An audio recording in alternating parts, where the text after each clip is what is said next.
This year to talk about SB 5 and what we could do nationally and in Ohio.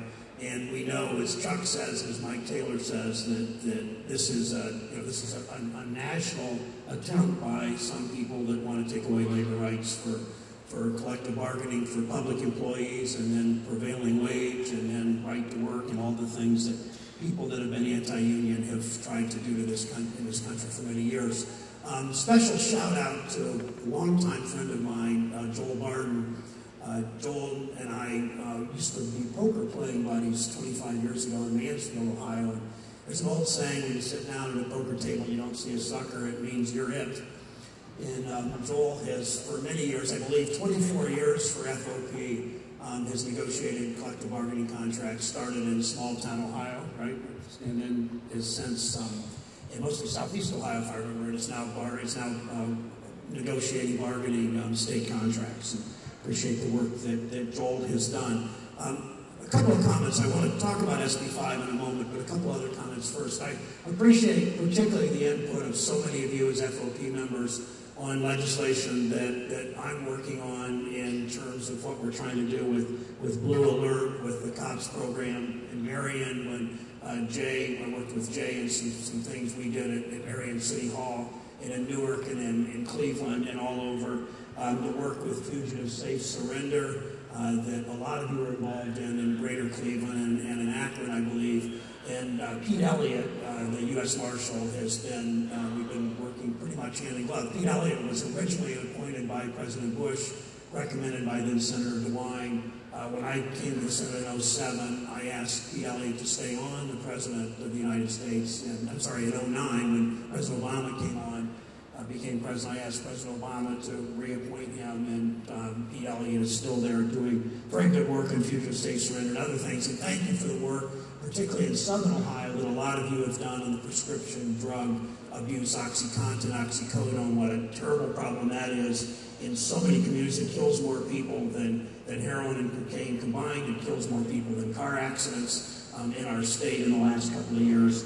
And thanks especially to Dwayne Whiteley and Kathy Harrell in Cincinnati, Dwayne and Clay Cozart in Akron, and Dwayne and Ilaria for the advice you've given me on what we ought to be doing on federal investment in law enforcement. Politicians come in front of FOP and law enforcement officials every year and talk about thank you and thanks for your service, and thank you, particularly your families, who every day you go off to work can't help but worrying if you're going to come home.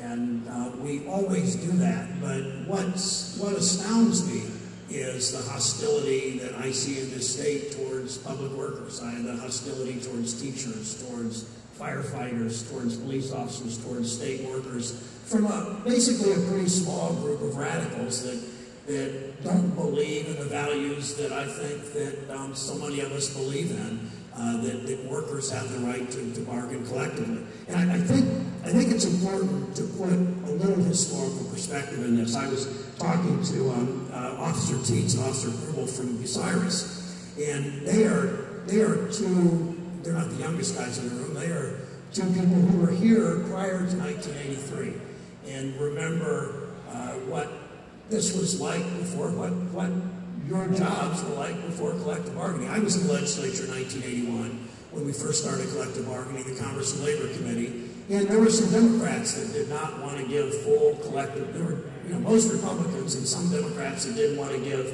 full collective bargaining rights for safety forces. And enough of us insisted in 1981 that after the governor vetoed the bill then, by 1983, we had a strong collective bargaining right. There was a strong collective bargaining law in Ohio. And you remember, as Mike Taylor pointed out at a roundtable that I did with him on Capitol Square several months ago, with him and a teacher and a firefighter and a state librarian and a healthcare worker, we were just talking about what all this means. And he said, prior to 1983, the only collective bargaining tool that police officers had was the blue flu. And that was really so those of you that are old enough to remember, that might be you, right?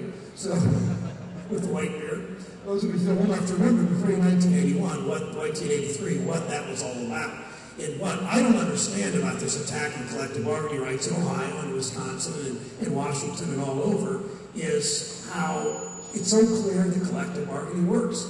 You don't always win, you compromise. In the end, you've got to figure out what's in the best interest of the city or the state or whoever you're bargaining with in your interest. And as hard as this is now, with the squeeze on public dollars in Canton and everybody's bringing new business in, the shrinking tax base and all that, collective bargaining for 30 years in this country, in this state, has worked. It's worked for 100 years and 80 years in the private sector. That's why we have, as Sir Cedric Reed pointed out, that's why we have a middle class in this country, because of collective bargaining rights. Yet to go after collective bargaining rights of public employees is blowing up something that's worked for us in Ohio. We know that for 30 years. And I remember something else the public doesn't always hear about collective bargaining. When Mike Taylor and a group of us met at a round table at the Episcopal Church in Capitol Square months ago, I remember what Mike said. He said, we don't just bargain like the public thinks for wages and health care and retirement. We also bargain for safety. We bargain for our vests, our safety vests. And a teacher said, that was there, a young teacher said, I don't just bargain when I'm at the table. She was in a suburban school district. I don't just bargain for, for salaries and benefits. I also bargain for class size. So you all know, and it's up to all of us to help the public learn that when you're at the bargaining table, you're bargaining for a better community, not just for decent wages and benefits that you have earned as people who put your lives on the line every day, but you have also, you're bargaining for a better community, whether you come from Galion or Akron or Cincinnati or Cleveland or Marion, or you're bargaining with state workers and the state contracts. That's also what you're fighting for. So, in closing, I want to talk a moment more about SB 5. First of all, I want to offer any help I can be. It's not about any politician. It's not about Democrats versus Republicans. It's not about anybody but the police officer and the firefighter and the librarian and the mental health counselor and the nurse and the school cafeteria worker. And it's about you, and it's about taxpayers, and it's about this community. And I want to help in any way I can. I, of course, signed a petition.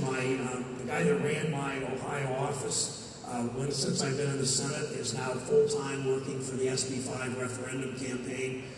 So he's on board doing, I'm helping everywhere I can, but it's really about you, and it's got to be about you, and you've got to make it as personal as you can. That means, as Jay and I were talking the other day, it means calling everybody on your Christmas card list. It means if one of your kids recently got married, calling the parents or the friends of your kids or their parents and ask them to vote to repeal SB 5. Do it for you. Make it as personal as you can. The 1.3 million signatures was pretty phenomenal. Nobody expected you to get that many signatures. Nobody expected us to be able to do that. And the great thing about that was, as we were talking, Ms. Dietz and I were talking in Bucyrus, where she circulated petitions. Her husband's a police officer. She works in a public school. It happened in every county in the state. The state law is you need to get at least, if I think this is right, 3% of signatures of electors in 44 of the 88 counties. 3% at least in 44 counties.